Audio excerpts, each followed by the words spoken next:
Hello, everybody, and welcome to the presentation of the paper Dual Objective Fine-Tuning of BERT for Entity Matching. So in classic entity matching, we normally have two sources, for example, two tables. You can see an example here on the top right where we have two tables of persons that need to be matched.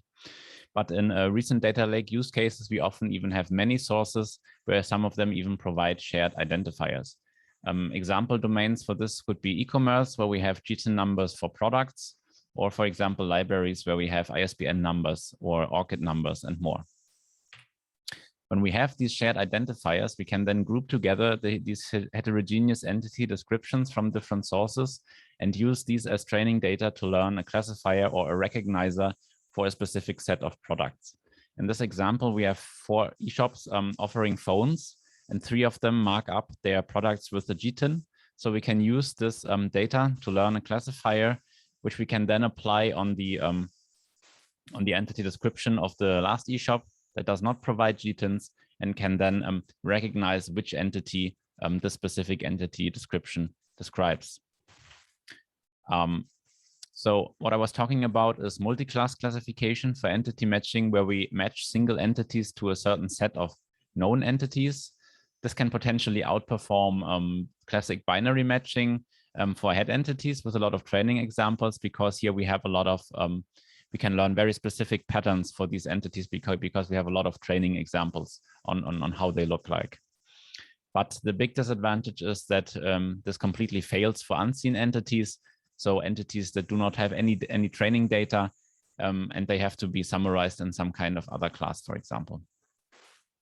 If we look at entity matching in the classic binary way, where we take 2 entity descriptions and then we say they either match or they do not match, we learn kind of a general similarity function between entities, which we then apply to pairs. So this has the potential to then also generalize to unseen entities, but might underperform a little bit for head entities due to this general similarity function. So what are our contributions? We approach entity matching using multitask learning. Specifically, we propose a JointBERT, which is a dual objective training method for BERT, which combines the binary entity matching with the multi-class classification method. In our experimental evaluation, we show that we can increase by 1 to 5% F1 on seen entities when comparing to a single objective training, given that enough training data is available. And finally, we present a method for aggregating Lime explanations to visualize the model's weighting of the specific word classes to actually see what these models focus on during prediction.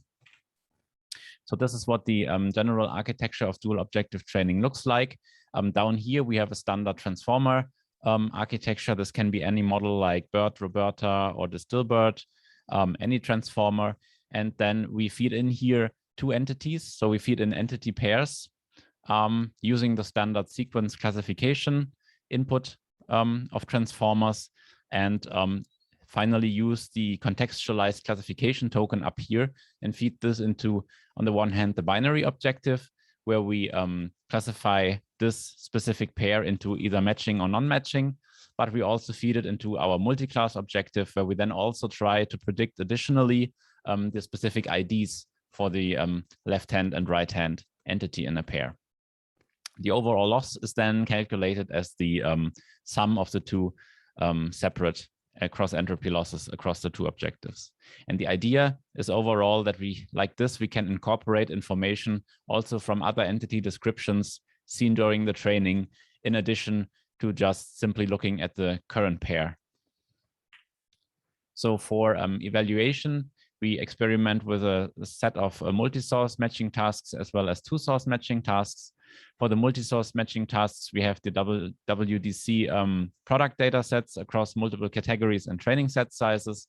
And we have the DI2KG monitor data set. All of these data sets stem from web shops, which mark up their products. And here the goal is to actually match the different product offers across these web shops.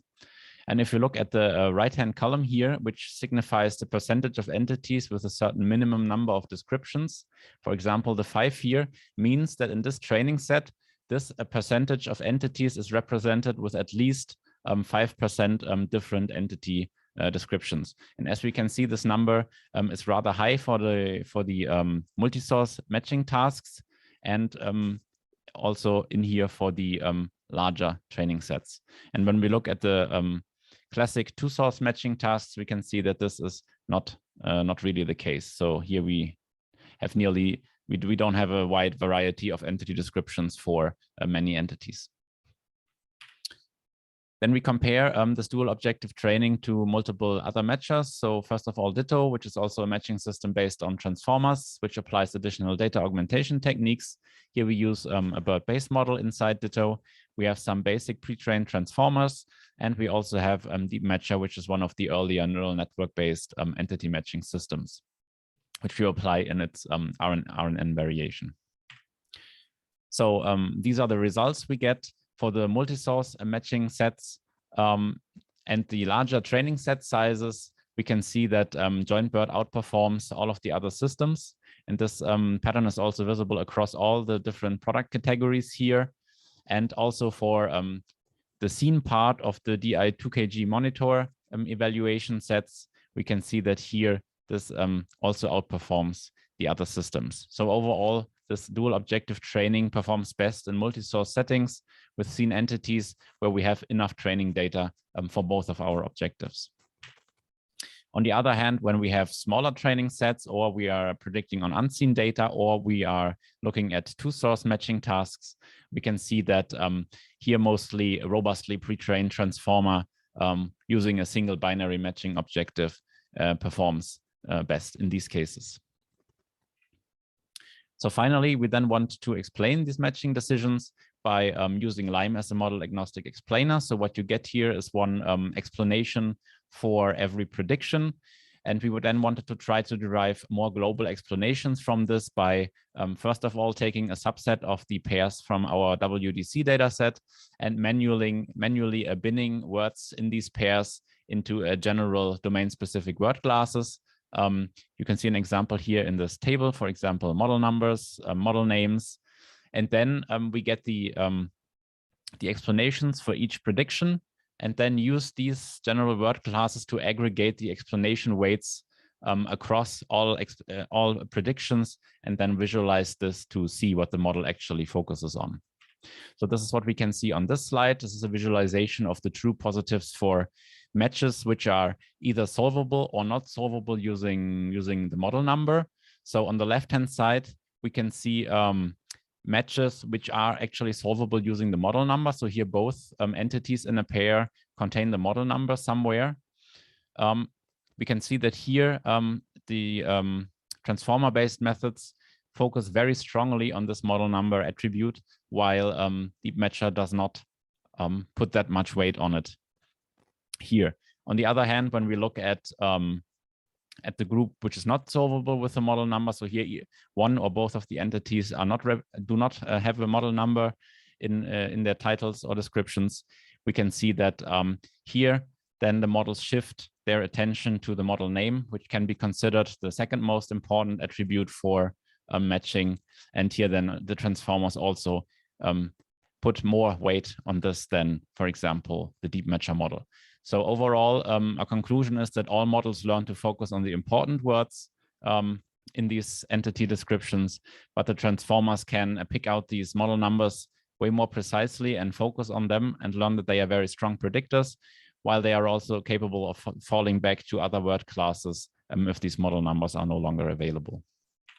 So in conclusion, the dual objective training outperforms single objective training by around 1 to 5% F1 in the multi-source setting, where we have ample and varied training data. This is applicable to any entity matching scenario in which entity identifiers are available. And the aggregation of the explanations then showed that the transformer models are better at finding the importance of these strong predictors like model numbers that compared to the RNN-based Deep Matcher model. Thank you very much for your attention.